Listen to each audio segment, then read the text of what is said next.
Ladies and gentlemen, Ruby Bridges.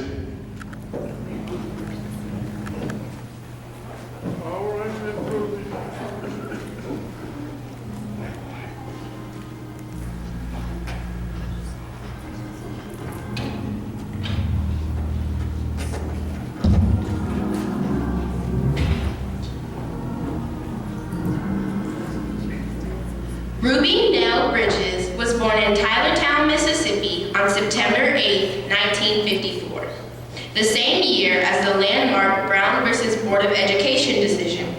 Her grandparents were sharecroppers, but like many people in rural areas, Ruby's family moved to New Orleans in search of better opportunities.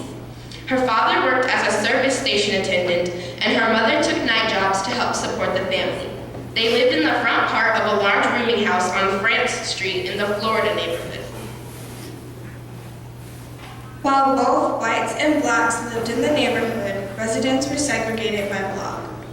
Of course, the schools were segregated as well.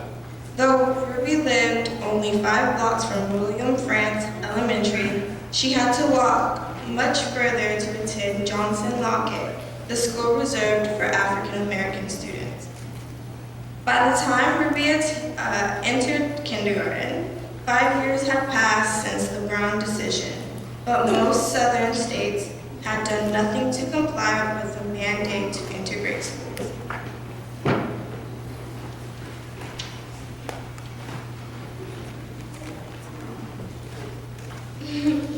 While 137 first grade students applied to the New Orleans Parish School Board to transfer to integrated schools, only a handful of girls were selected after a battery of testing and background investigations.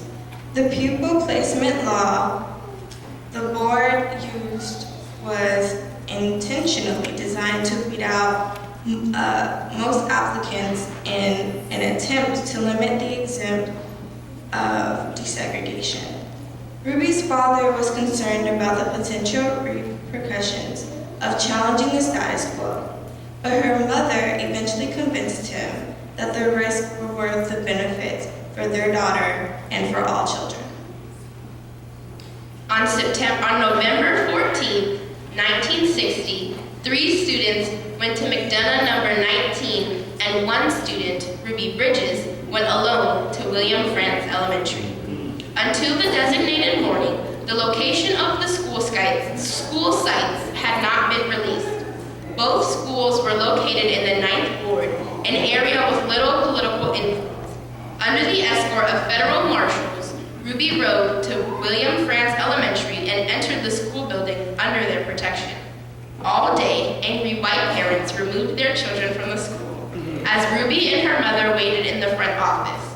At the end of the first school day, the crowd outside of William France was larger and louder than it had been the morning as the news of Ruby's attendance spread.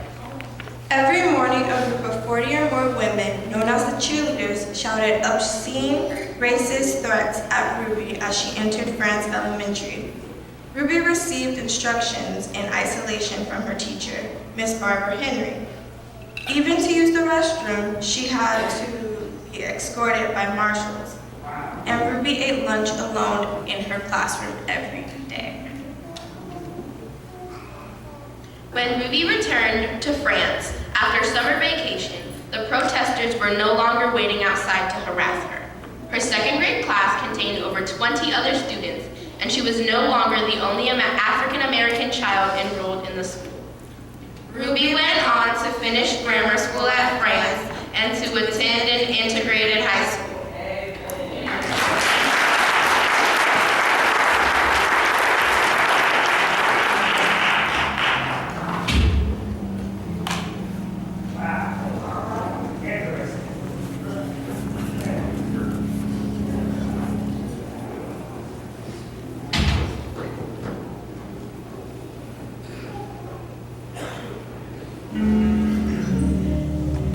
It's so hard to get. I know it's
Woo!